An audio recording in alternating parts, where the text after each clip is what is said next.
Graça, paz do Senhor Jesus. Amém? Glória a Deus.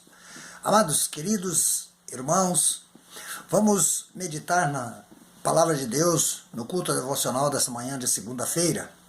A leitura bíblica está em Gálatas, capítulo 5, capítulo 6, a partir do versículo 6 ao 10. Mas aquele que está sendo instruído na palavra, faça participante de todas as coisas boas que o instrui. Não vos enganeis, de Deus não se zomba, pois aquilo que o homem semear, isto também ceifará. Porque o que semeia para a sua própria carne, da carne colherá corrupção. Mas o que semeia para o Espírito, do Espírito colherá vida eterna. E não nos cansemos de fazer o bem, porque a seu tempo ceifaremos, se não desfalecermos. Por isso, enquanto tivermos oportunidade, façamos o bem a todos, mas principalmente aos da família da fé. Oremos ao Senhor. Ó Pai querido, nós te louvamos, nós te adoramos, nós bendizemos o teu nome, Senhor. Ó Senhor, nós agora clamamos pela presença do teu Santo Espírito, Senhor, para que possamos meditar na tua palavra nesta manhã de segunda-feira em culto devocional. Fala conosco, Senhor. Oramos em nome de Jesus. Amém. Glória a Deus. Queridos, vamos falar sobre a lei da semeadura. Existe um provérbio popular que fala aqui se faz, aqui se paga, mas esse provérbio popular ele não tem contexto. Esse é o desejo do coração do homem. Judiou comigo, ele vai pagar, mas não é assim, segundo o nosso coração, é segundo o olhar justo daquele que é o maior de todos, Pai da justiça, Deus. Amados, quando nós abrimos a nossa Bíblia no livro do profeta Isaías, no capítulo 63, nós vamos entender o contexto. Olha, quem é este que vem de Edom, de Borza, com vestes de vivas cores, que é glorioso na sua vestidura, que marcha na plenitude da sua força? Sou eu quem falo em justiça, poderoso para salvar. Queridos, esse texto ele nos esclarece.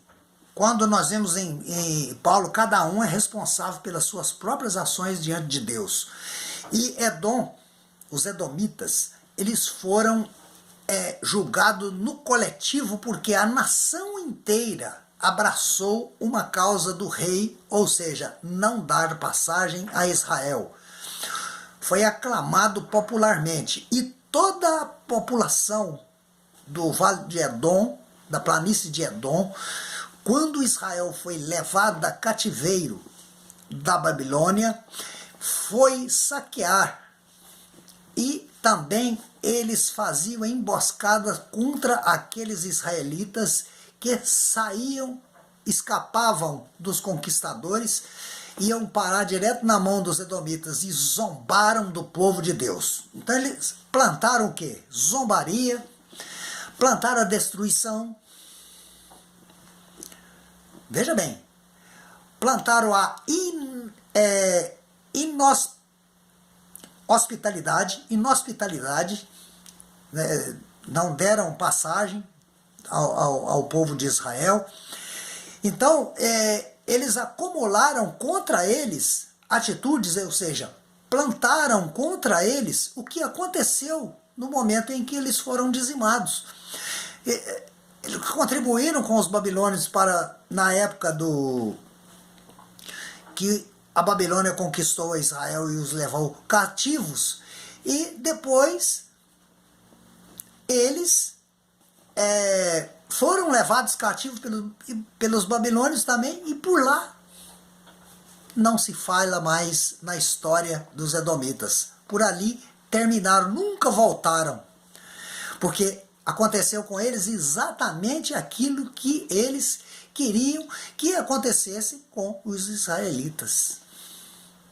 Eles queriam que os israelitas acabassem, terminassem, afrontando a Deus, porque Deus não escolheu Israel. Então esse orgulho não deixou eles enxergar isso. E aí aconteceu que eles foram condenados ao fim da sua raça.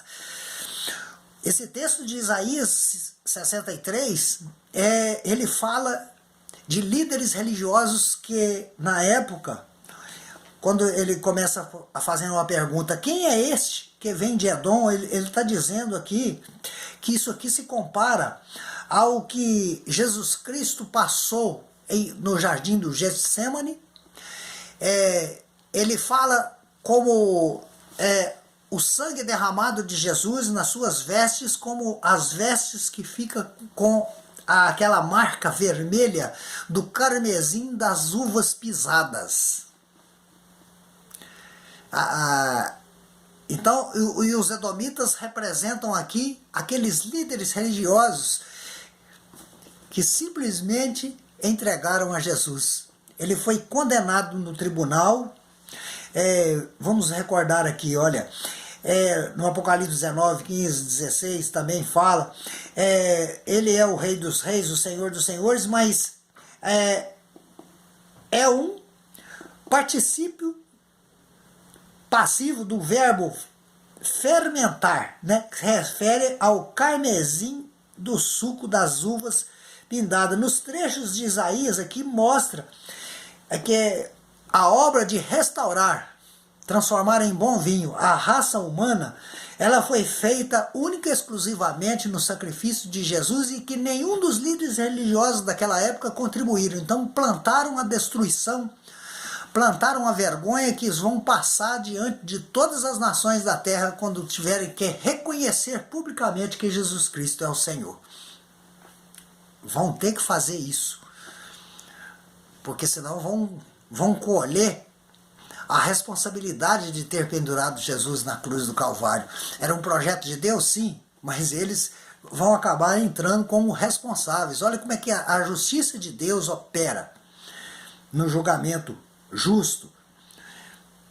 Então ele foi rejeitado pelos líderes religiosos, pelo povo em geral, foi sentenciado pelo poder civil e abandonado pelos próprios apóstolos. Então ele se fez o pior dos homens, porque alguém que sofre todo esse tipo de abandono é o pior de todos mesmo, não merece nada, foi indigno. Não é isso? Ele foi levado à crucificação, levando toda essa indignidade sobre ele, pesava sobre Jesus. A responsabilidade nossa hoje é reverter o quadro e nos entronizar na obra de Deus, realizar a obra de Deus, para que nós possamos ser co-herdeiros. Vamos dar a Jesus hoje o apoio que no passado ele não recebeu daqueles líderes religiosos. Então, o Senhor nos abençoe com essa palavra, e essa semana nós vamos continuar nesse assunto sobre a lei da semeadura. Amém, amados meus? Que Deus nos abençoe, tenham todos um bom dia na santa, na gloriosa paz do Senhor, e vamos assumir o nosso papel na obra de Deus. Esta é a vontade de Deus para nossas vidas. Em nome de Jesus, amém.